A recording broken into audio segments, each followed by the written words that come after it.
But there are so many correspondences between the way Jyotish works and between the way AI works that it's just amazing. So AI systems also use the correlation principle. Self-driving cars, photo recognition, board games, etc. This correlation is also a principle of Phalit Jyotish.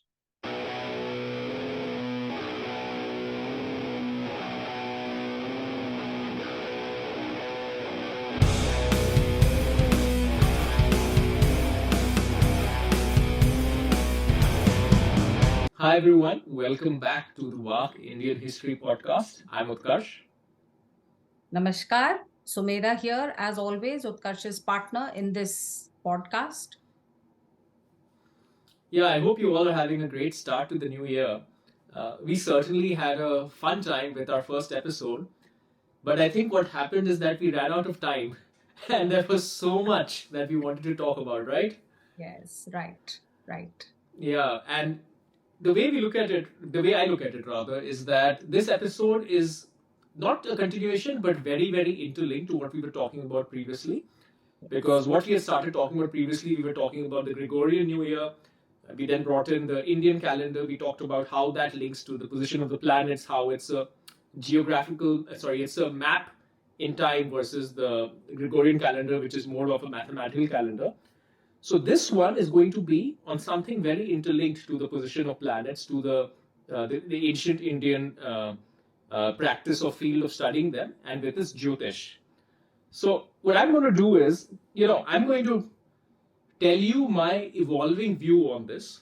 I'll tell you what perceptions that I have, and then what I would love is for you to help correct, evolve, help me update my views based on what I tell you. Does that make sense? It does, it does. Yes, let's talk. It's a huge, complex subject. So we need an entry point. Perhaps Yeah. your questions would be the best entry point for somebody who's just looking at it from outside because it's really, really very complex. So go ahead. I think this is a good idea. Good. So I'll tell you where I started, right? And as I'm going to tell you, it's an evolution. So the starting point is not going to be a very positive one. Let's just say that. Right. I mean, as a starting point, growing up in India or growing up in general, firstly, there are two things. We make a very clear distinction between astrology and astronomy. When we think of it, astronomy appears to be very, very scientific, right? It's linked to the study of the universe, study of the planets. Astrology appears at initial bit, and at least the way we think of it to begin with, is like, hey, this is just something that is perhaps a little bit of, I'm going to use a Mumbo perhaps strong jumbo, word, but that is Mumbo jumbo. mumbo jumbo is what I'm going to go with.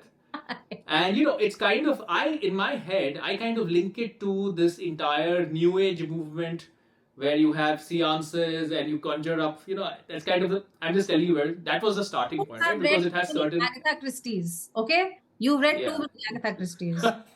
Yes, and guilty as Was charged. very I have fond read of a it. puja board and she was very fond of her seances. So you read too Yes, many yes. books. Yeah, guilty as charged. That's exactly what I've been brought up on that sort of literature. So that Yeah. was the starting point, right? Astrology was kind of the pseudo science. Now, as not I wouldn't say I looked into it further, but as I understood further and I did a little bit of reading, two or three things struck me a little bit. One of which we kind of touched in the last podcast, which is that when you talk about Jyotish, I'm not talking about astrology in general, I'm just talking specifically about Indian practice of Jyotish. It is literally something tracking the position of the planets to a great level of accuracy, right? It is not something that something which is completely divorced from a scientific way of looking at things. It's quite in sync from the way I look at it. And I was astonished in the last podcast, which was the second thing I wanted to say, to understand the accuracy of this system, these ancient measurements versus what we know today as confirmed by scientific measurements. If I can just So, yeah, interrupt go you, ahead. talking of measurements, I remember you asked me last time about how did they measure to such an exact. Yes. I hope to discuss a little bit more of it. As you said last time, we just didn't have enough time to complete everything. So a little section this time on what kind of measurement tools they used. Yes, that'll be amazing. And for me, that this is a good segue. And the last thing I want to say before I let you tell me more about this is, so two or three things became clear to me. Number one, there is as much of a scientific, and I'm using scientific the way we understand it today in the 21st century, there is as much of a scientific basis for this, for Jyotish, as anything else, right? It'll be difficult to, it'll be grossly unfair to classify it as some, Pseudoscience. I can't think of any pseudoscience. It will be grossly unfair to do that. Secondly, as we look at, and as I've been absorbing a lot of the content that we've been going through over the last 4 or 5 or 6 or 7 episodes, and in case folks, this is the first episode you're watching, please do check out the previous ones. There's an underlying theme that I'm seeing. And the theme that I'm seeing is anything that was indigenous to the conquered people by the colonial powers, whether it's India, whether it's Africa, whether it's anywhere else, anything that was indigenous was automatically assumed to be worse, regressive, terrible, superstitious, insert word. And vast assumptions, leaps in imaginations were taken Again, in I'll order to jump in classify. here, Utkarsh, to tell you Yeah. something that Yeah. measurements made by Indian astronomers were rejected in the 20th century simply because they were too correct. So they could not believe that it can be so correct. Therefore, they had to be false. Yeah. Yeah, so there's an entire bias going on. I mean, a little bit of it is changing now. I mean, the shift of I wouldn't even say balance of power, but it's just a more equal, rather a more equal or uh, a more fair way of looking at You know, things to from all put it perspectives in is happening now. historical terms, in the way we look at it in history, the subalterns are finding their voice. We were the subalterns in that entire colonial system. Now we are finding Mm-hmm. our voice. Therefore, this is basically a process of decolonization. And decolonization is needed not just in the social sciences, but very much also in the hard sciences. And Utkarsh, I am really looking forward to doing a series of podcasts on STEM issues. And Yes, is yes. there a different way of doing science in India which we've lost? Can we recover it? And is there Mm-hmm. any benefit to recovering it? So you're right. Mm-hmm. Our podcast, I look at it also as a whole process of exploring decolonization in every field that we can think of. Yes, and it's not decolonization for the sake of decolonization. It is more of colonization was a phenomenon. It affected the world in many different ways, and it also caused a distortion of facts and truths. It's just a question of making it correct. That's it. But Yes. anyways, why don't I now hand it over to you to help me understand a little bit more? This is my very starting point. I don't have much knowledge. I haven't done much reading, but I would love to know a lot more. Okay. So here goes. We did talk about Jyotisham as astronomy last time. The study of the celestial sphere, the lights in the sky, that was Jyotish. So we did talk about it in the context of day, week, fortnight, month, year, era, counting of time, etc. But there is also another aspect of it, and this aspect is there in both pre-Siddhantic and Siddhantic astronomy of India. Now, pre-Siddhantic and Siddhantic is used very commonly in understanding Indian astronomy, but it's really something which was propagated by a scholar in the 19th century. He was called S.P. Dikshit, and he studied the history of Jyotisham. He came up with this pre-Siddhantic and Siddhantic astronomy. Siddhantic is after, say, about the 5th century, with the advent of people like Brahmagupta and Bhaskaracharya. I had mentioned them last time, Varaha Yeah, Mihir, yeah, people. yeah. So, where do we stand in the context of astrology? Do we look at pre-Siddhantic or Siddhantic Jyotish? Because astrology in Hindi, we normally just call it Jyotish. That's the term we use. Jyotish may have a more technical meaning, but that's the layman's term. So, the short answer to this is that a great deal of the way in which we look at the Janpatri, that is called the Jat Karn, that is the Janma Kundali, a lot of it comes from Siddhantic astronomy, which is after the 5th century, but its roots are very much in pre Siddhantic astronomy or Jyotish. And don't forget, what is Jyotish? It is the sixth Vedang. That means it is one of the arms of the Vedic corpus. Jyotisham. Why would it be necessary? Because, to carry out the rituals properly, to do the yagya properly, you need to know what time it is. You need to know when you are doing it, how you have to do it, what is the position of the stars at this time. So it was all very necessary. So it was the sixth ang of the Vedic corpus, the sixth Vedang, Jyotisham. It was There is a slight tangent here, but I think maybe we come to it later or we cover it separately, right? And it appears to me the underlying motivation to develop Jyotish and to have that level of knowledge is an innate belief that the movement and the position of celestial bodies has a tangible effect on your yes, day-to-day life. yes, absolutely. We don't have This to. belief was very Yeah. much there. I will touch it tangentially, Karsh, because it is pertinent Yeah. to what I'm going to say now. So I will touch Okay. Okay. it tangentially. So Mm-hmm. in the Vedang pre-Siddhant era, that is the time before the common era, which we have discussed,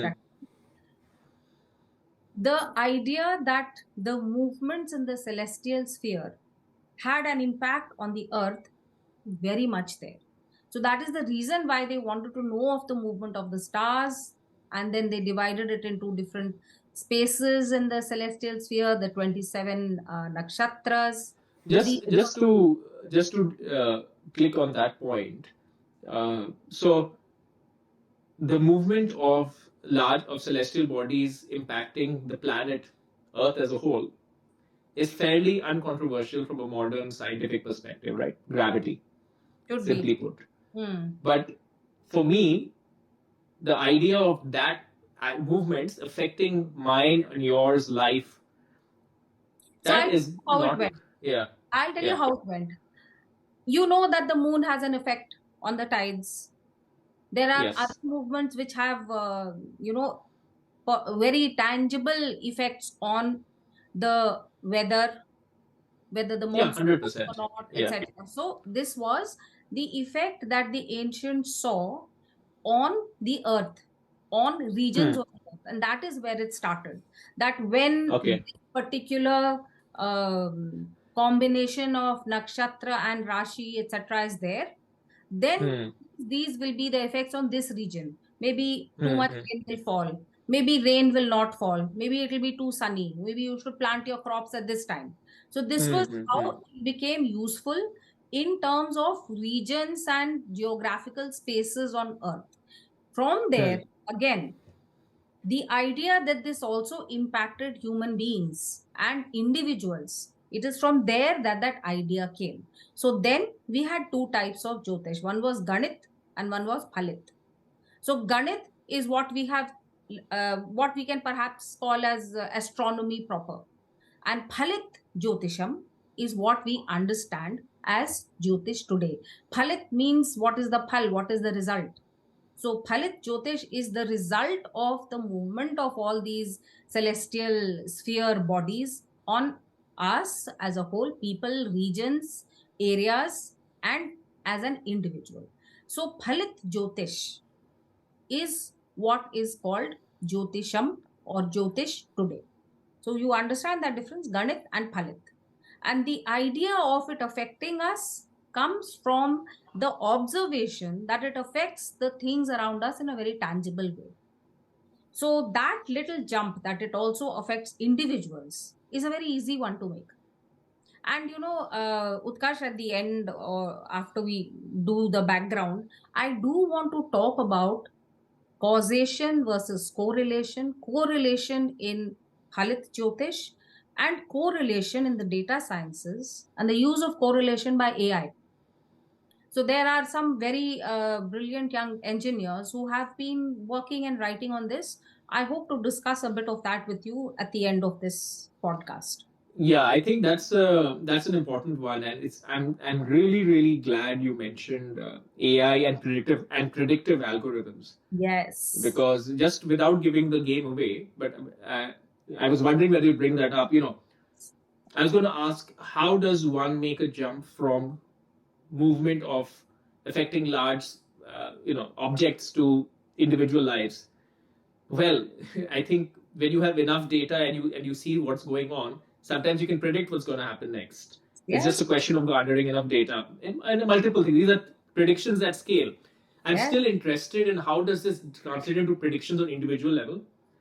AI can give you a can guess based on your past behavior. I've looked at this website, I've gone here, I've gone there. There's a high chance I'm going to buy a guitar tomorrow. I'm just making it up. yeah. Highly likely, but yeah. But how that's but it's not very accurate on an individual level, while it may be very accurate on a mass level. So, anyways, we can come to that later.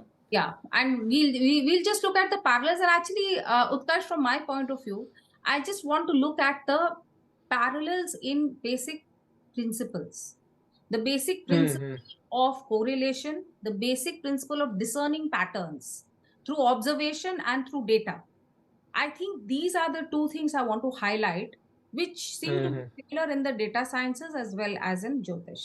But anyway, Okay, before sounds we good. We'll move get on there. to Yeah. the 21st century, let us remain, Hmm. 2000 years ago. So I told you about Phalit Jyotish, which is Hmm. Isham, which is the idea of predicting what's going to happen to me, you, anybody. And Utkarsh, remember, this comes from that deep, innate human desire to know the future. All of us want to know the future, our future, the country's future, the world's future, the future of the stock Hmm. bought, the future of anything.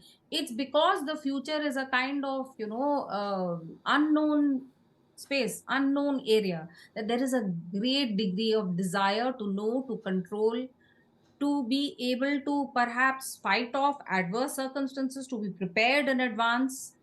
All these things Hmm. are just innate human nature. So it doesn't take, it's not rocket science. It's just basic human nature to want to know the future in an uncertain world. Many people, most people want to know the future. And if you talk Hmm. to Hmm. astrologers, by the way, the people who actually practice it, most people who come to them with problems. So XYZ problem is not getting solved. What is it? Why is it happening? What is there in the celestial sphere that makes it happen? By when will it become better? Can I do something to make it better? Because here again, a philosophical question comes up, Utkarsh.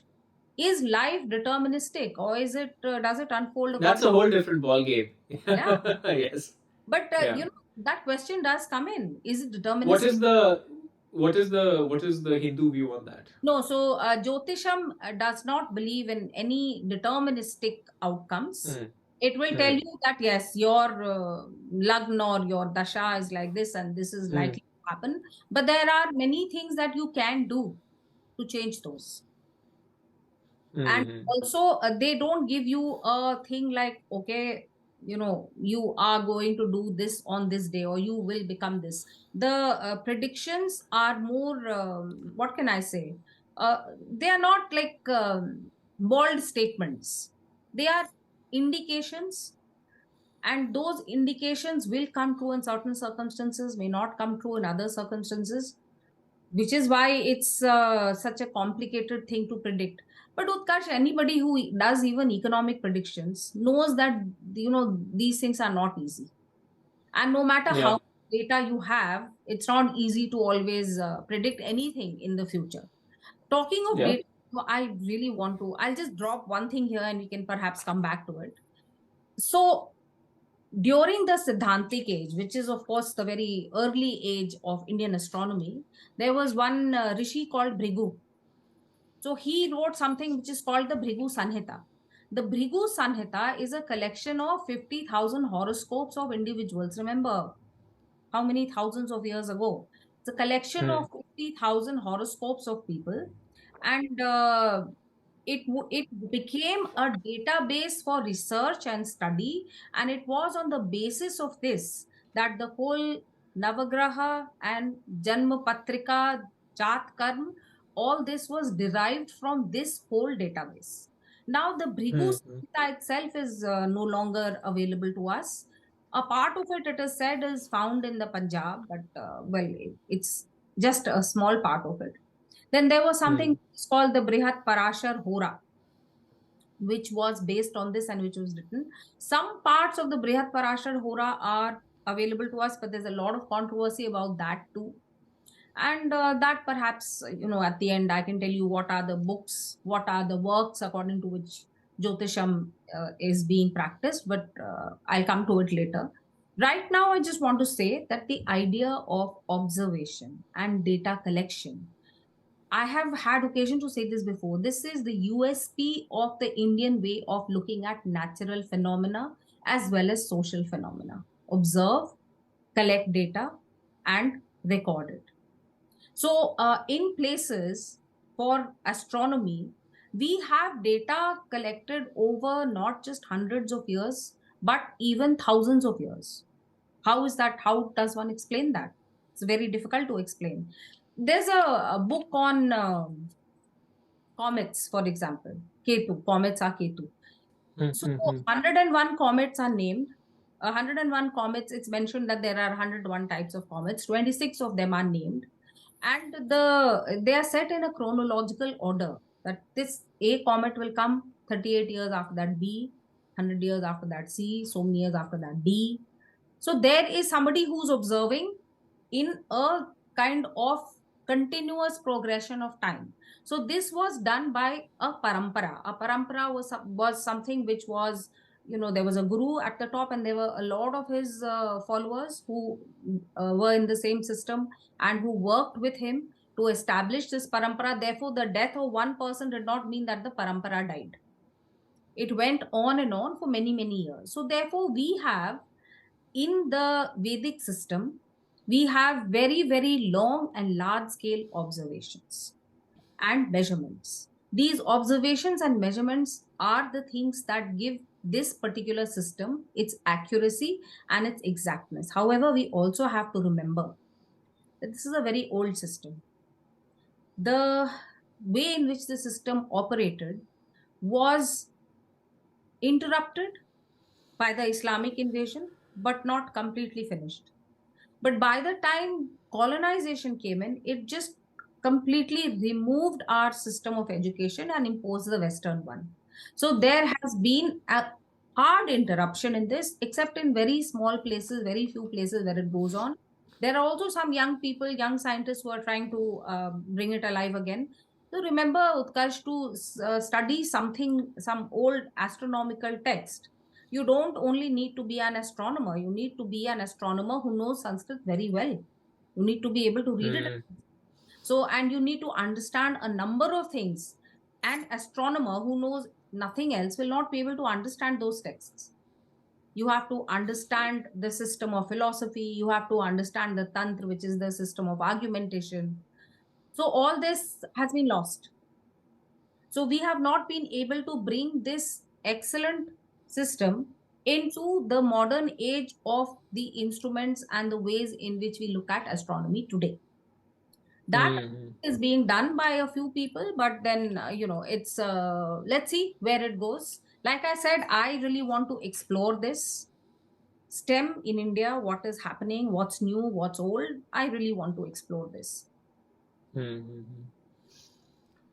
So, given that a lot of that knowledge has been lost, as you mentioned, so today, for example, if you go and get maybe I'm jumping ahead, right? Because there's the whole concept of charts, etc.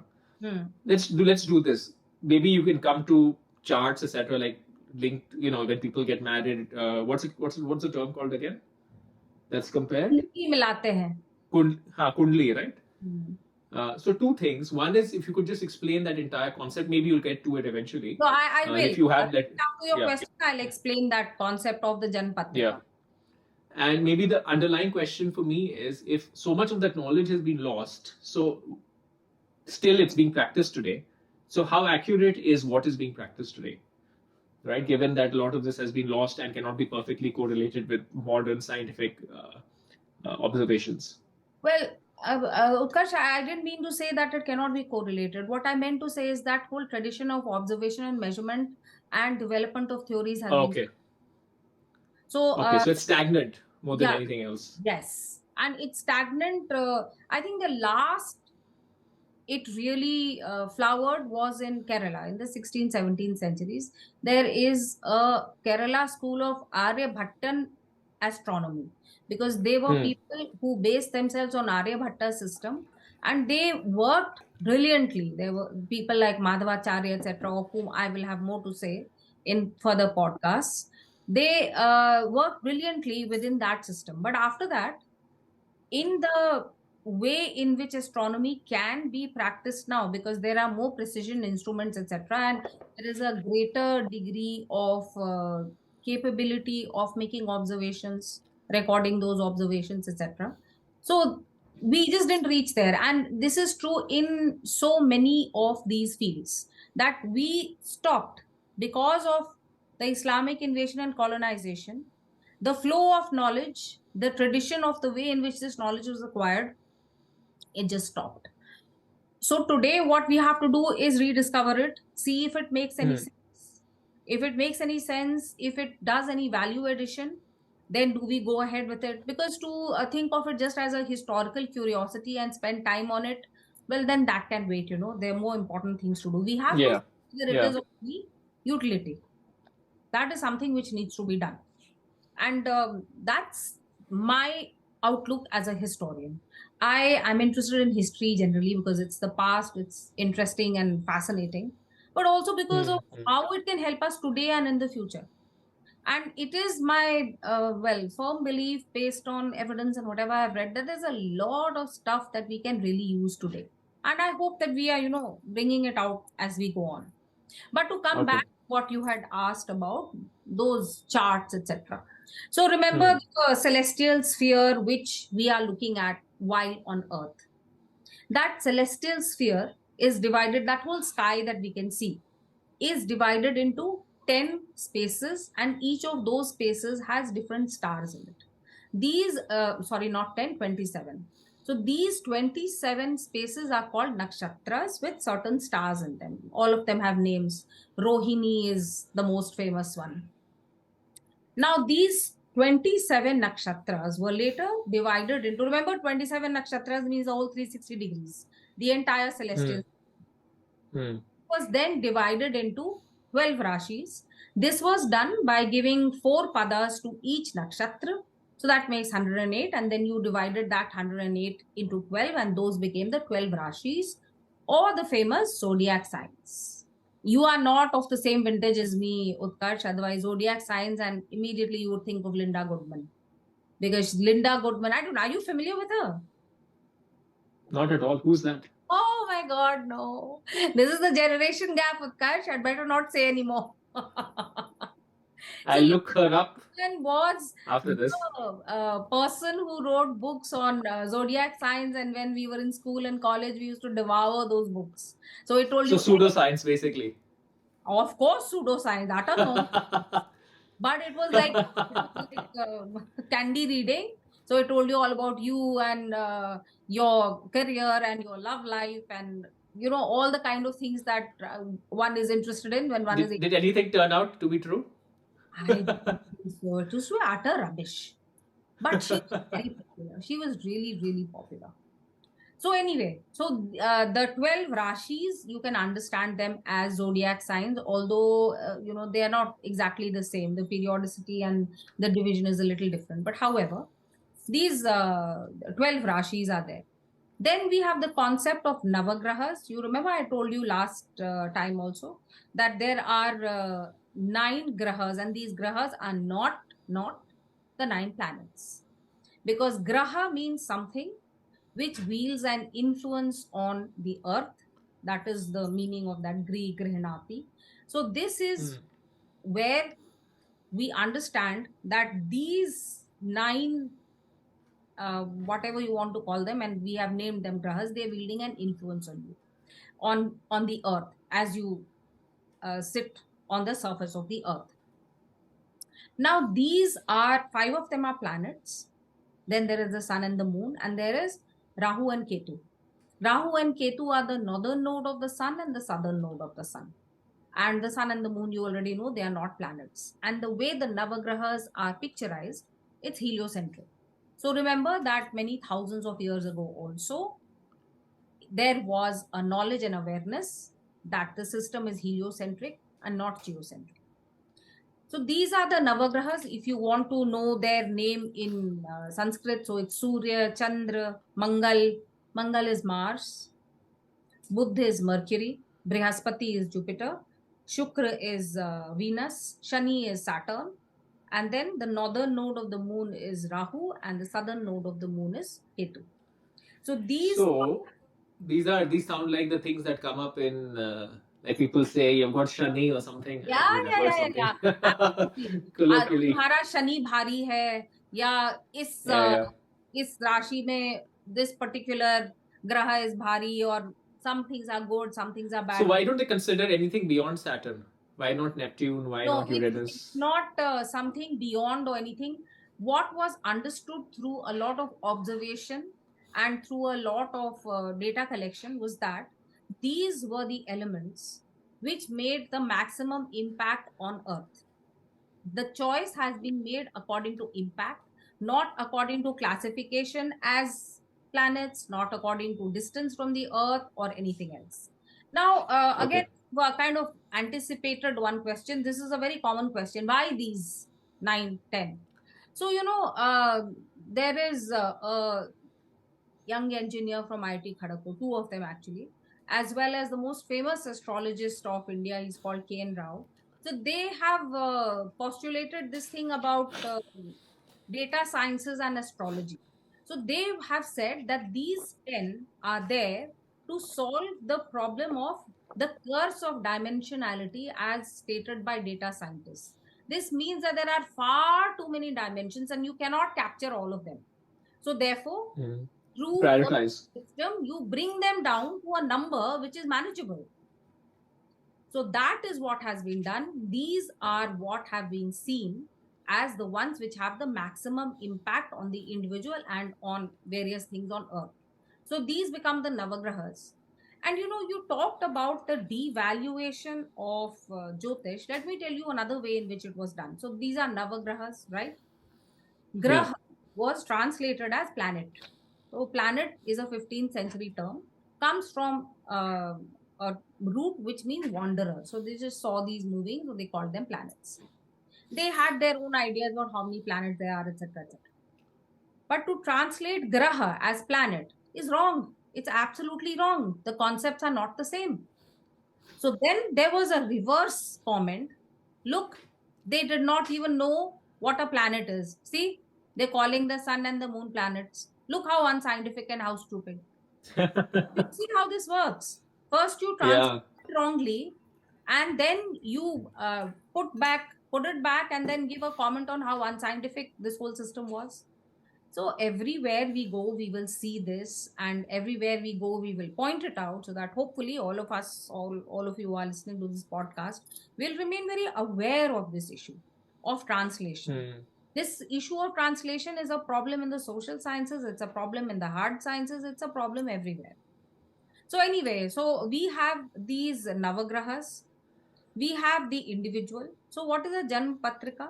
The moment that Atma is born on earth, the first the moment that the it is born on Prithvi and comes into contact with this mortal world, what was the celestial sphere like at that time?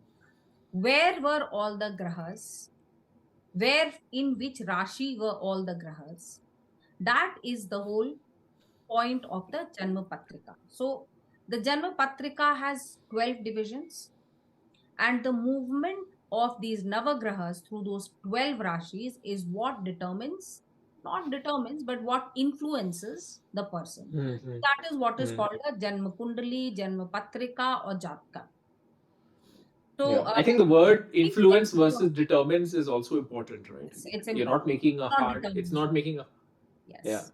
It's not Hmm. making any 100% statements that this is exactly what is going to happen. There is a tendency Hmm. for that to happen. But you see, it's a huge universe out there. Making macro causation, statements is just, it doesn't work. And I guess this is where bad actors have played their part, right? I'm sure there are enough bad actors out there who have given people, Yeah. So not just in the, not in the what Indian system happens? specifically. This is There's a there pseudoscience in general. Yeah, there are a lot of streams over here. So one is that there was the devaluation of everything that belongs to native traditions, okay, that we understand. Then the second thing was that this is a very complex and a very complicated understanding. You need to be very, very well trained. So in earlier days, such training used to be popular. You were trained because there were those traditional schools, the guru shishya paramparas were there, and you were trained. Later all this was finished, so people were not trained. However, like I said, human nature, human desire to know the future, so a lot of people jumped in who don't really have any idea of anything, and the complexity of the calculations about which graha is passing through what. So remember, it's not just that X graha is in Y Rashi. You have to look at the dasha or situation of all the other grahas and all the other rashis, because they have an influence on this. So, is the person who calls himself or herself a Jyotish, are they that expert? Unfortunately, not. So, that has also led to the devaluation of the system, because there are a lot of just ignorant people out to make a quick buck. It's all about, Mm-hmm. remember, people are willing to pay money to know about the future. And there are Yeah, thousands of ways of exploiting people who want to know the future. This, unfortunately, has become one of them. So, I see. would also be extremely skeptical and cynical about the general astrologer I would come across today. What is the level of knowledge? What is the level of expertise? One would have to check very well before one goes into any kind of discussion with this astrologer, or, tries to learn about the influences on one's life, etc. So I would be very, very skeptical, which is not to say that the system itself is bad or the system itself is useless. People today are not able to use it the way it was meant to be used, except, there are exceptions. There are some very exceptional astrologers out there. There's one K. N. Rao is a I'm just surprised that no one has made the attempt, because this is essentially data based yes. Yes. rules and Yes. algorithms. Basically, has no one turned this uh, into a software or into a Oh system? my God, there are thousands, thousands. Just Google Oh, it, Utkarsh. properly turned it properly. Not talking about I charlatans. so Scientifically, there are not like charlatans. not. No, there are charlatans, but there are also people who've done a lot of very good work on it. Like I'm telling you about K.N. Rao. And I Okay. will tell you about some IIT Kharagpur engineers. So there are people who are doing a good job of it also. And today's ways of collecting big data, analyzing big data, and then bringing out the results is, tailor made for this. So I remember Hmm. around the 90s, this thing really took off. Computerized horoscope. Like you said, Oh, it's okay. tailor made. It's absolutely tailor made for using data and coming up with results, because everything is Hmm. precise, mathematical, and calculated. But So then, when is Jyotish GPT coming out? sorry, then, Chat GPT, right? I was wondering when Jyotish GPT is coming out. no, so I'm sure there's something, Utkarsh, on I ChatGPT. need to look this up. Yeah, I have not explored, but I can bet you that there is something. It cannot be left out, because Jyotish is something which is very close to human nature. The Jyotish of prediction Hmm. is very close to human nature. In every area, people want to know the future. So don't worry. I think after the podcast ends, I'm also going to go and check. I have not Yeah. had any direct interest in it, so I have not checked it myself. But yes, it would. Excuse me. Hmm. Again, remember, I want to emphasize that this is not a fatalistic kind of viewpoint, that you were born at this point and so there you go, that's it, there's nothing else you can do. This graha, rashi, nakshatra mandal, this is what a kundali is. This is not fatalistic. It just says that these are the influences which will be Hmm. there. So there is a lot of stuff you can do. So karma always comes in. What is your action? That karma also comes in. So Hmm. this ties in with the whole philosophy, with the whole, Indian Hindu philosophy of karma and phal. It's not at all something which is absolutely fatalistic or deterministic. So, Just that, but again, maybe we'll go. That'll take it to a more metaphysical discussion. yes, So, per the Hindu belief system, karma transcends lifetimes, right? yes, current transcends. How does this like? So does Jyotish assume something like this when it makes its calculations? Yes, yes, Like yes, it sounds like I'm talking about the theory here. I'm not talking to as to whether it's true or not. I'm just talking about what the theory here is. yes, yes, You've yes. got all the planets, There are yeah, shadows and from you have karma. And planets, etc. Yeah, okay, it's there. okay. See, in any Hindu calculation, this whole idea that it's just one life doesn't work. It's not just Yeah, one life. And what you do in this life, the results, the phal, may come in the next life. yeah. This karma and phal are definitely not for one lifetime. So It's I that's guess that is the struggle for the modern Western right. scientific system to integrate, right? Because if you've got that assumption, right? If I look at it fundamentally, the big difference in assumption is that I think from a Western lens, consciousness is something that emerges from intelligence, from matter. Whereas my sense is the Hindu belief is rather not opposite, but very different, where consciousness is what should I say is integral, right? And everything emerges from that. So maybe And that's why so you cannot is marry the two. there in char and achar.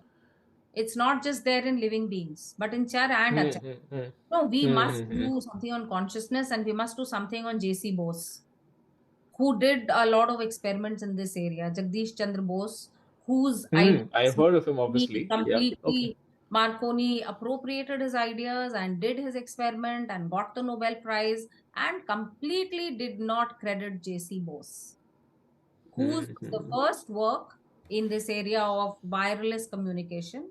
But J.C. Bose is not credited. And he thought of this wireless communication because he thought like that, that Hmm. everything is in one kind of, in one system. In the Gita, it is said that the entire creation is strung as one string of pearls. That doesn't mean only human beings, it means everyone. As I said, char. Hmm.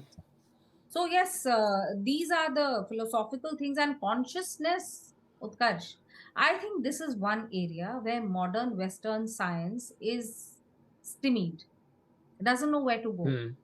And this is Hmm. one area where Hindu philosophical thought can translate into scientific exploration. And there are many people who are delving deep into this. So we must do something on consciousness also. But we are right now really on a tangent. So let's It's get time to back. come back. Yeah, let's Yes. come back. So we were looking at, remember, the Navagrahas and the Jat Karm, the Kundali. And you had asked about Kundali matching. So what happens is that Hmm. marriage also is a kind of field for prediction, because people want to know, if girl A marries boy B, what's going to happen? Are they Hmm. compatible? Hmm. Are they going to be able to rub along well? Will their life be happy? Will it be productive? So, for that, every person has 36 gunas. And for the moment, never mind how you reach that because it's very complicated. But anyway, each kundali has 36 gunas. And when you match two people, then you have to see how these 36 gunas of each compare with each other. Now, they don't have to match in the sense that they have to be the same. The idea is that this kundali should be a purak of that kundali, which means what? Purak is what? Something which makes a whole. So these two should come together as a whole. Okay. There is a system of matching them, a very kind of precise and mathematical system. So you get scores. That this is the Hmm. score, that is the score, and you should get 25 to 32 out of 36 to be able to say that yes, this is a compatible marriage. Below 18, the idea is that this couple should not get married. Hmm. So 18 to 25, okay, do it. 25 to Hmm. 32, excellent. 32 and above, too good. And It is a prediction of how these two people will be able to lead their lives. Will they be good for each other? Will they have children? Will they be rich? What will they do to their families? Will the families stay together, etc.? All these things. So it's it's for mitigating the anxiety of the parents who are getting their children married, I suppose. And just think, Hmm. when we were talking about, a certain time came when young children were also married to each other. Remember how we spoke of the various exigencies of Yeah. exploitation and war, Yeah. etc. So that time it became even more of an anxiety a layer than before. Although this system of matching gunas was prevalent even before that, it has always been there. So this is the way horoscopes are matched. There's Can I a ask a very specific? Sorry, go ahead. Go ahead. no, ask a question on this topic. Then I just want to say something very small but significant. Tell me, what was your question? Okay, so again, popular culture. One of TV shows I mentioned to you again, Made in Heaven. I don't know if you've seen the episode. There's an episode where I think the girl is Manglik. Utkarsh, that serial just put me off with its extra wokeness. I'm sorry. It was so super woke. I could not get beyond 40-50% of episode one. It was just impossible. Yes, The it'll storyline, definitely. yeah, the storyline was less to do with the story and more to do with wokeness. Put in all the elements that you can think of, and I mean, it just became very off-putting to somebody who doesn't live in the woke universe. Yes, agree on the wokeness of the program, but I just want to ask about this particular aspect. I'm going to tell you what happens, then you can give me a reaction to it and what you think about it, right? I'll tell you the storyline. This was some later episode. Uh, there's a girl who's Manglik. She meets, and then I think the Pandit ji or someone advises her that because you're Manglik, you need to marry a tree before you get married to your husband, Hmm. and that creates tension. Hmm. So, two or three questions. Manglik, what is it? If someone is Manglik, do they really have to do stuff like marry a tree? What is it per the system? I'm just asking you. I'm just trying to understand. Okay. Yeah, so Mangal Graha, which is Mars, Hmm. is Hmm. a very strong Graha which has very strong positive effects and very strong negative effects.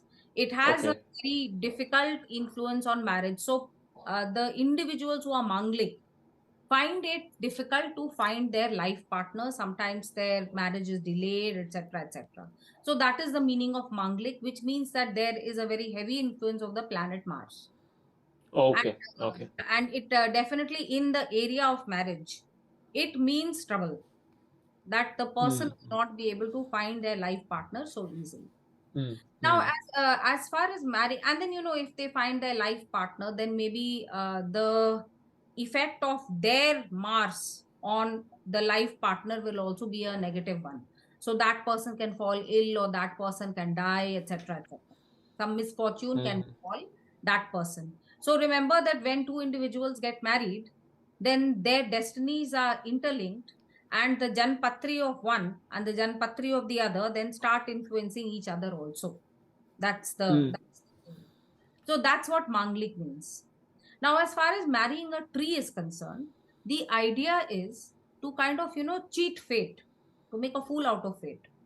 So if a girl or a boy is a Manglik, then, and this is not done just for girls, it's also for boys to marry a Hmm. tree. Hmm. Hmm. So if a girl or a boy is a Manglik, and the Jan Kundli shows that some misfortune is going to befall him or her in terms of their life partner will fall ill or die or become poor or something, then the idea is to cheat fate by marrying a tree, so that that misfortune falls on the tree and does not fall on the spouse. Did you get the idea? I got the idea. I think the idea was, but okay. How do I correlate that to? I mean, that was the concept itself, right? The idea is that, but how can there be a marriage between a You're human cheating and a fate. tree? Hmm. So when a girl marries a tree, then who is the spouse? The spouse is No, no, the I tree. got that. That part was the easy part to understand. Then But what's the tough part? What's the tough part? again,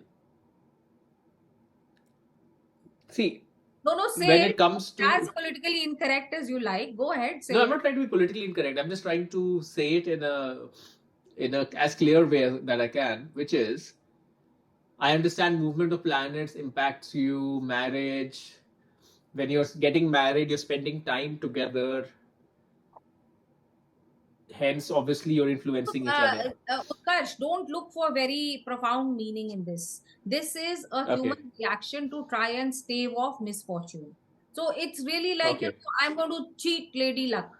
I'm going to cheat ill fate by making a fool of Okay. ill fate and presenting this tree as my spouse. So my actual spouse will escape scot free. Hmm. This is just, again, human nature, which wants to Okay. create misfortune. There's no very profound meaning in this. Okay. Okay. That's But helpful. it is Okay. something That's which helpful. is called, lokachar. People do it. I see. And for many people, they feel it works because then their marriage goes along very well and misfortune does not befall the spouse. Okay. So then it's difficult to say that this happened because this person married the tree, but they believe it. And our Okay. Okay. life, human life, is all about beliefs. Hmm. Okay. Okay. I understand. I got the intent a little better now. Yeah. Mm. So there was this little thing I want to tell you about the Navagrahas. Yeah. Remember, Yeah. the Navagraha is two of them are Rahu and Ketu. So Rahu and Ketu Hmm. are the northern node of the moon and the southern node of the moon. And you know that Rahu and Ketu are not seen as real grahas like the other. They are shadows. They are called chaya. They are Okay. shadows. There are Puranic stories about Rahu and Ketu, about how, their heads were Yeah, cut that off. was the Rakshas in the line for the Amrit, right? And then his head gets cut off, Yeah, right? yes. So, they are both. One is just the head and the other is just the torso. Yeah. So, when something disappears into Rahu or Ketu, doesn't stay there very long. It comes out because remember, it's just the head, so it comes out, or Yeah. just so it comes out. Now, I'm just pointing out that this formulation, which is thousands of years old, it has references to solar eclipse because of the shadow of the moon. So this is Okay. what is something that was discovered by modern Western science many centuries after it was already incorporated into a system, and it was shown through the actions of Rahu and Ketu, who are seen not as real entities but as shadows. They are called chaya. Hmm. This is, I was just trying to show, repeatedly, in fact, we come across this so often, that things we think that Western civilization or science has discovered already existed. Hmm. So this is yet another Hmm. example. So they were the ones who could make the sun and the moon disappear. So right now, where are we? We, just to take stock, we have understood what is Ganit Jyotish and what is Phalit Jyotish. We have seen how we came to the idea of the celestial sphere influencing us and making Hmm. of the Jat Karma or the Janma Kundali at the point of birth, that is the Lagna. Then we have also, I've mentioned what kind of data was collected, what kind of measurement was done. So I think maybe it's a good idea to talk about the tools for measurement right Yeah. now. Yeah. Yeah. Let's do that. Yes, absolutely. Yeah. So,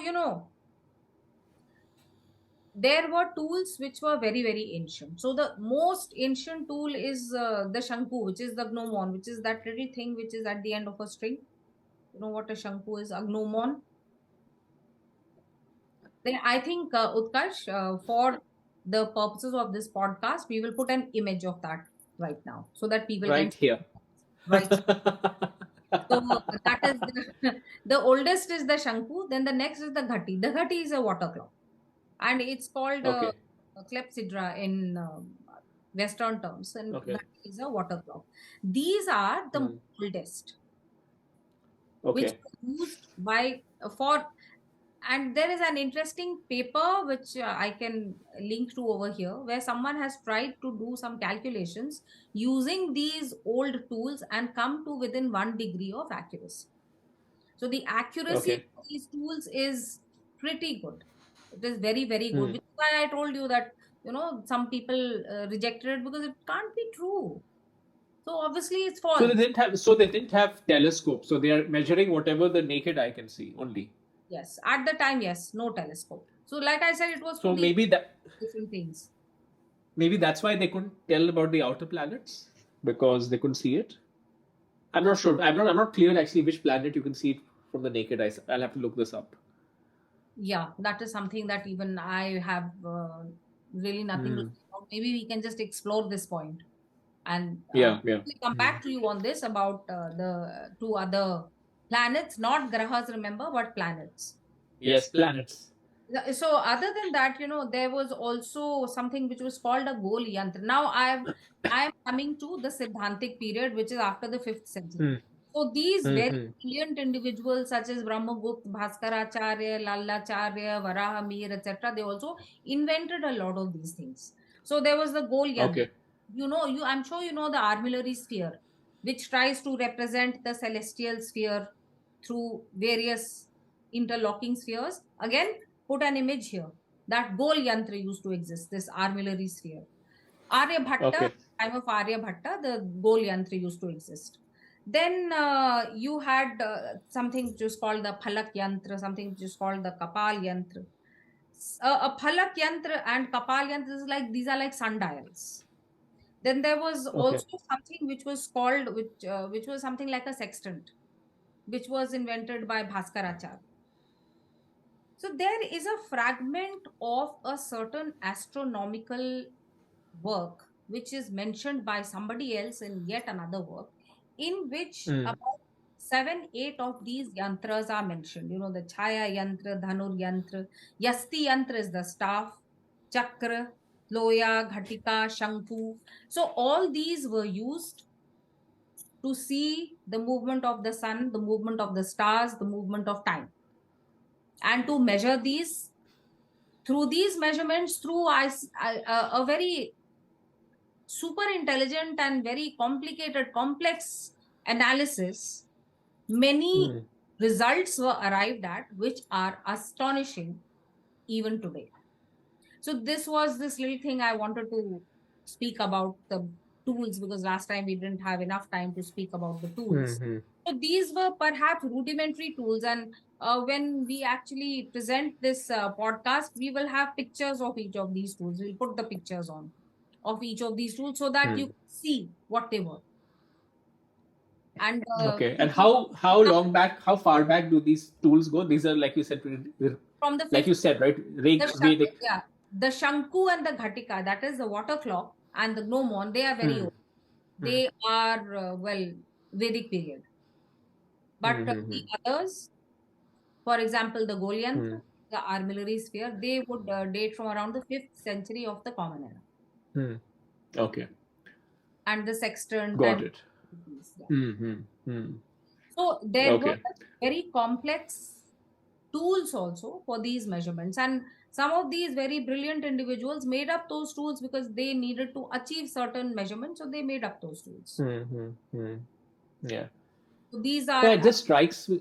Yeah, go, please finish. Please finish. Yeah. sorry, I didn't hear you. No, no. Go ahead. You were saying something. I didn't want to interrupt. Oh, no. So I was wondering whether it is time now to look at data analytics and astrology. Yeah. I mean, the only thing I was going to say is, which is ironically a segue, is it looks like there was just so much data collected and such a strong culture of data collection, and somehow it was just lost or destroyed. So it's a shame. But anyway, it's a good segue Yeah, to. so data, all the data is not destroyed, Utkarsh. It's just that we are not able to access it. That is why Hmm. there are new discoveries about the past so Hmm. frequent. Hmm. So today we don't have Bhrigu Sanhita, but you don't know that Hmm. a year down the line, in some small temple somewhere, a full copy of the Bhrigu Sanhita written down in the 15th century is waiting for us. There is Mm-hmm. Sanskrit manuscripts, not even 10 to 15% of them have been translated. So we don't Mm-hmm. know what is there. So this Anand Vishwanathan, he works for the Jain University in Bangalore and writes a lot of papers for the Indian Journal of the History of Science. He has Mm-hmm. got an award for doing a research on the works of somebody, an astronomer who is called Vriddha Garg. So there was a young Garg and an old one. So this was Vriddha Garg. Mm-hmm. And there was a whole Mm-hmm. parampara of his. So in one of his recent talks, I heard him saying that, I went to a library somewhere and I was reading this. And I suddenly found, oh my God, this is pertinent to what I have been studying. And this is new. I have never seen it before. So Mm-hmm. he has got an award from the government of India because of this kind of research that he's doing. So I would not say that this data is lost, but yes, we have to do a lot of digging, a lot of learning of Mm-hmm. it, and a lot of hard work to get to it. Got it. Okay. It's not lost. Now, we are living in the age of AI. So I just get tired of listening to this term day in and day out. But there are so many correspondences between the way Jyotish works and between the way AI works that it's just amazing. And this is not something that I have arrived at originally. It's Mm-hmm. not my original work. So this is someone who's called Prithvis Mukherjee. And if Prithvis Mukherjee or anybody who knows him is watching this, it's a shout out to him. We would love to get in touch because I've not been able to find his contact numbers, but I've read a lot of his articles and his works. So he's from IT Kharagpur, an engineer and a programmer. He has a friend again from IT Kharagpur who's called Raghuram Hebbar.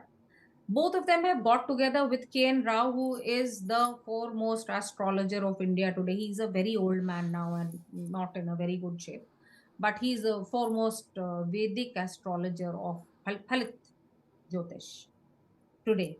They've got together and put forth this understanding or this analysis.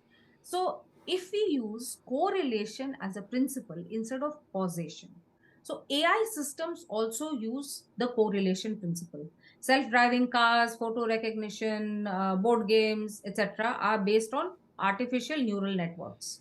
The system is given a pattern or a set of input data which it recognizes even if the image is the new one of the same face. So, what happens inside the system? How does it recognize these things? That's still a black box. What happens inside is not understood. Now, this article was written in 2017. So, yesterday I checked with my son, who is a software engineer and works in this area, and he said it's still true. He gave me a few articles with a few updates, but basically, it's still a black box about what makes those neurons fire. So, what happens in this black box? It's not magic. It's not fully understood, but it's not magic. It's just that the situation is so complex. There are millions of micro operations happening. Then their relations, we are not able to put forth a macro level connection between cause and eventual effect because of all these millions of micro level things which are happening, which we cannot map. But they are happening. We are not able to map them. Perhaps at some stage we will be able to map them. But the system works. And that system works. I mean, we can see that it works. AI is able to do a lot of things, so we can see that it works. So, this correlation is also a principle of Phalit Jyotish. Phalit Jyotish is based on the celestial sphere. So, just think of the infinite universal set of events. Of these Mm-hmm. infinite universal set of events, few of them relate to humans, even fewer relate to the individual. So that is the Navagraha and the Lagna, those 10 vectors. Navagraha and the Lagna is the time at which celestial position at the time the individual is born. So these are the 10 vectors which are used. And you had already asked me this question. So we've talked about the problem of the curse of dimensionality. So we have to get it down to a kind of manageable number. So it's sophisticated mathematical tools which reduce huge number of dimensions to a few manageable ones. So here we have the Navagraha and the Lagna as the manageable 10 vectors. So, then these become data points, and many events happen in our lives. What kind of events are these? These are binary events, yes or no. I get married, I don't get married. Or ordinal events, which are favorable, unfavorable, neutral. I get a salary raise, which is good. I don't get a salary raise, which is neutral. My salary gets cut. That's bad. So it's kind of ordinal. Then categorical, which is category wise, what career will you follow? Or you have numeric things. At what age will someone get? Mm-hmm. At what age will they die? At what age will they have children? These numeric kind of numbers. So then a person becomes a point in multidimensional space. And can we discern clusters or patterns? That's the question. If clusters or patterns can be discerned, then that is what Khalid Jyotish is all about, discerning these You know, patterns. you actually don't even need to get into AI and large language models. If you look at how marketing works and has worked for the last works today and has worked for the last 5 to 10 years, perhaps. Hmm. It's all about identifying audiences based on their behavior, Hmm. right? So that Exactly. is the secret sauce behind all the advertising dollars that you spend on the different platforms, right? And it's very, And very Utkarsh, predictable and very, very useful. Utkarsh, this is also a predictive model, and I'm sure Hmm. there's a little causation in it. Again, it must be correlation and Yep, yep, observation and absolutely. huge. Yep, Now, of course, I'm sure you get huge amounts of data about consumer behavior. yeah. So, I So, feel that in the modern world, we are coming back to this pattern and hmm, correlation hmm, model. The hmm, cause effect model is very reductive. It's okay hmm, for, hmm. okay, maybe you can make a textile mill run, something like that. Yeah, yeah, Simple things. yeah. A reductive model is okay for simple things, but for complex Hmm. things, do we need observation, data? Yeah, Do we need the correlation model? yeah. Again and again, I go back to the same thing that I was saying earlier. This works very well at scale, right? Even if I was to make an ad tomorrow and boost it, it will be able to very accurately say that people who exhibit these behaviors Hmm. and whatever the behaviors might be are much much more likely to engage with my content or buy my product. It can predict it for an audience. For an individual, you can't. It's too short. So I guess which is where you were telling me that it's not Jyotish is not saying this is definitely going to happen. It's more of a set of predictive parameters for Yes. you to inform, which is a very important distinction, right? So, It's not. Utkarsh, Jyotish is marketing. Marketing is Jyotish. That's the discovery of today, in a way. Did you know that you had been working in Jyotish marketing for so many years now? Well, well, I've made enough forecasts of how well a product is going to do. I would feel like a like a Jyotish sometimes Yeah, you feel during like my a career. Jyotish yourself. Yes, yes. But you Yeah. see, I feel that this is the observation, data, correlation, patterns. These are the ways in which Indian thought works. And if we look at Indian mathematics, it's also true for the way proofs are given in Indian mathematics. We will consider this again in detail in some other podcast. Hmm. But this, I Hmm. feel, is a contribution that Indian thought can make to the common, kind of global common Hmm. knowledge. Hmm. Hmm. This is the way, and you see how the world has come to it through the ability to collect great data. That is a new Hmm. ability. Hmm. Hmm. And this finding Yeah. patterns in big data is something new for the world. But the Indians have always been observers, collectors of data, classifiers, and analyzers forever. Hmm. Hmm. Hmm. So Yeah, that this, makes sense. which is pretty interesting. This Yeah. astrology as data science, and I hope that Hmm. the people who are really into this field come up with some breakthrough or some interesting papers Yeah. which we can discuss at some other time also. Yeah. But It would be wonderful if you could eventually get in touch with the gentleman that you mentioned. It would be yes, fascinating to so here's hear a that shout out insight. to him again. If you are listening to this, please get in touch. We would love to know what you're doing now, because this paper is what, 7 years old now, 6 7 years old. Hmm. Hmm. Hmm. A lot more has already been done. Now, while discussing it with my son yesterday, he was really, really skeptical about astrology, as you can imagine, although he did concede that this correlation and patterns, that principle can underlie astrology also. But he said what we need to do is then collect data to see whether we can verify these predictions. So I Hmm. don't Hmm. know if anyone is Yes. that about how far have astrological predictions been verified as correct. Is anybody collecting data on that? If they are, then we can verification, very important part And of. but if you were to do this, this would be a multi-year, multi-generational study. Frankly, if you were to really take it on Do the that, or merit also of what it's supposed to you be. can take it horizontally, Utkarsh. I mean, pick up 50,000 people from across the Yeah, country. over a small. Yeah, yeah, absolutely, absolutely. I just thought of that as you were saying it. Yes. Yeah. Yeah. Both would be very, very intriguing, and I don't know what the results would be. And perhaps, we Hmm. should start with the astrological predictions of K. N. Rao. And today, he is the person who has the maximum number of horoscopes with him. So perhaps somebody should get in touch with him and do this kind of analysis.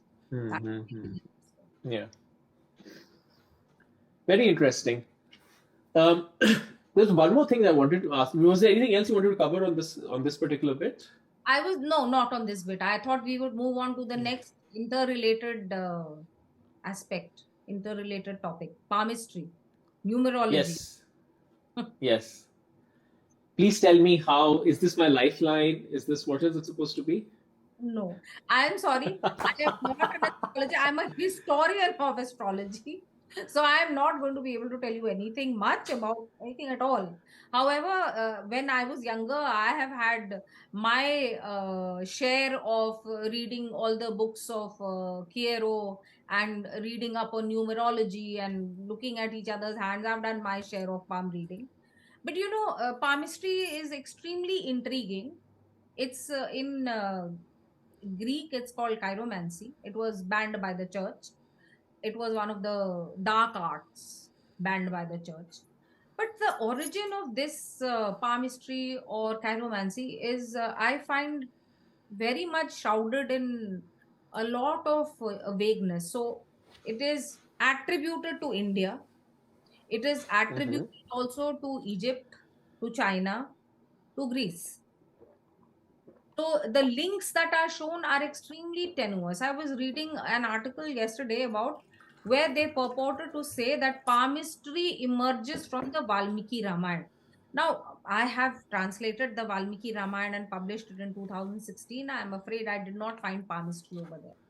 However, is actually there, it's not palmistry, but there are some shloks which will say that this person is like this because of certain aspects of their physical appearance. For example, Sri Ram's physical appearance has been described in great, great detail. How long were his arms, how tall was he, how broad was his chest, and everything, all attributes, what were his eyes like, etc. So there was a certain idea that physical appearance did show what kind of person you were and what you could achieve.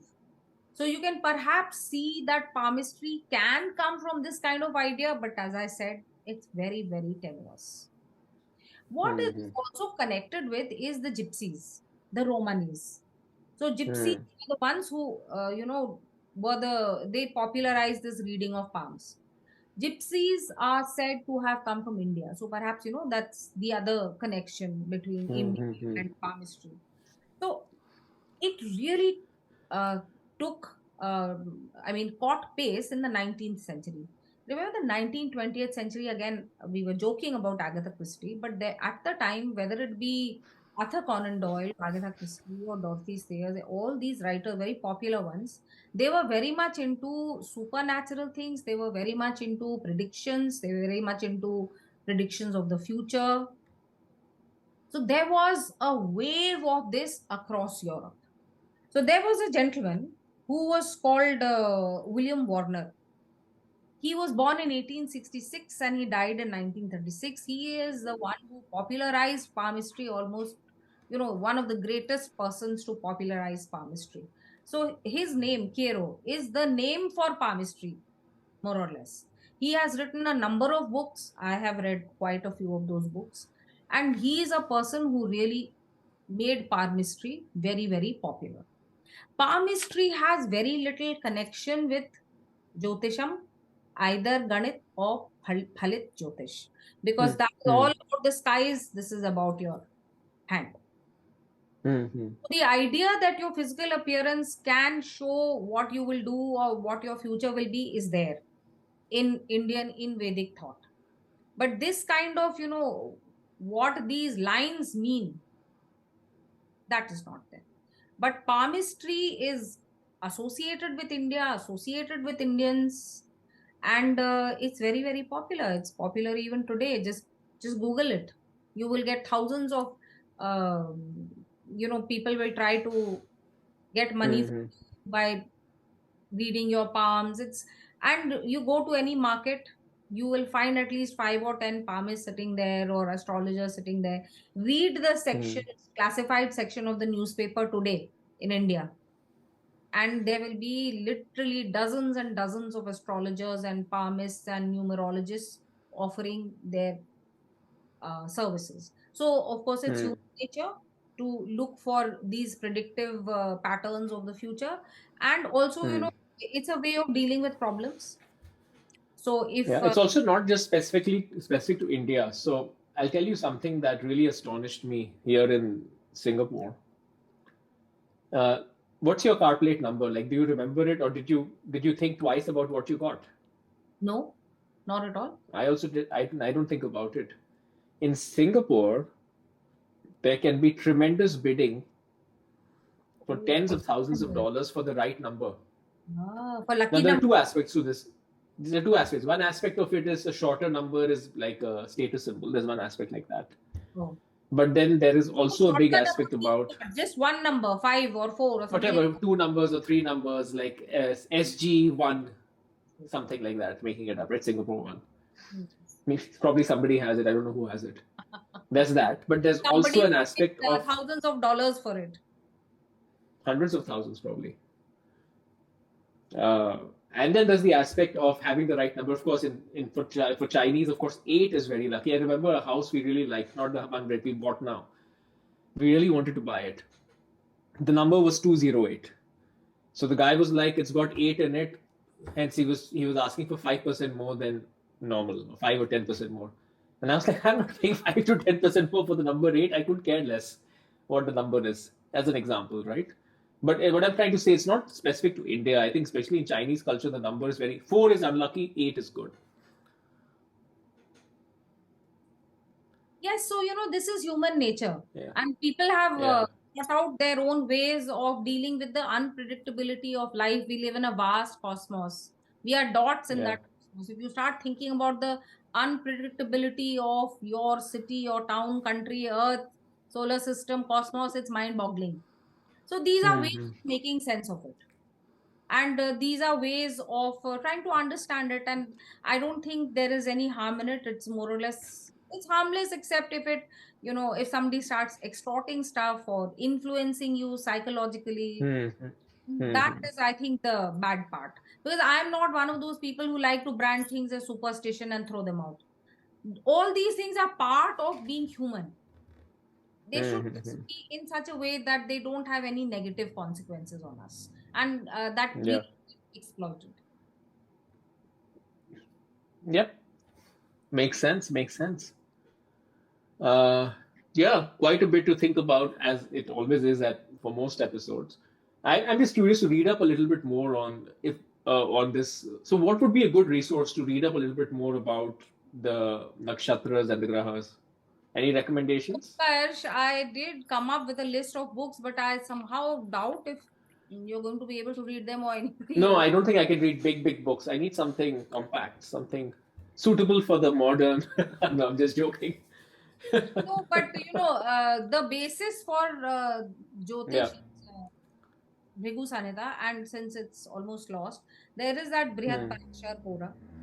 So there is a list of about 10 to 13 books based on these. Some written by Hmm. Varanasi in the 5th century, others a little later. The important, really important ones are the Brihad Jatak, the Jatak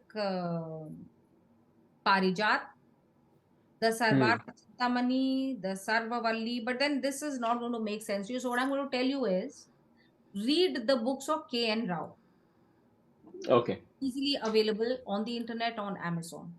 Then the Bharatiya Vidya Parishad has a course on astrology. That course material can be read, or if somebody is very interested, they can join that course. They give a very good grounding in Halit Jyotish. So that for somebody who really wants to learn is a very good place to start. Otherwise, read the books of K.N. Rao. He rescued Jyotish from the real abyss of becoming a very nonsensical system which it had fallen into. Hmm. And he has Hmm. reinstated it. He has gone back to the roots.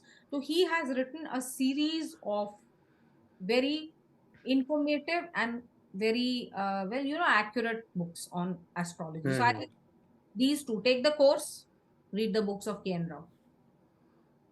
Got it. Okay. Was there anything Otherwise, else that you you wanted can to? read the Brihat Parasar Hora anytime. That sounds beyond my capabilities on many levels. Okay, but I wanted to ask: is there anything else that you wanted to cover? No, I think for today, we have given people enough food for thought. Yes, I definitely, definitely especially given like me. the I especially like the bit about the data sciences and astrological Yeah, perspective, the underlying principle of correlation, and I really want to explore this further, Utkarsh. yeah, yeah. I mean, I've been trying to. I'm not a computer scientist. I'm a terrible engineer in a past life.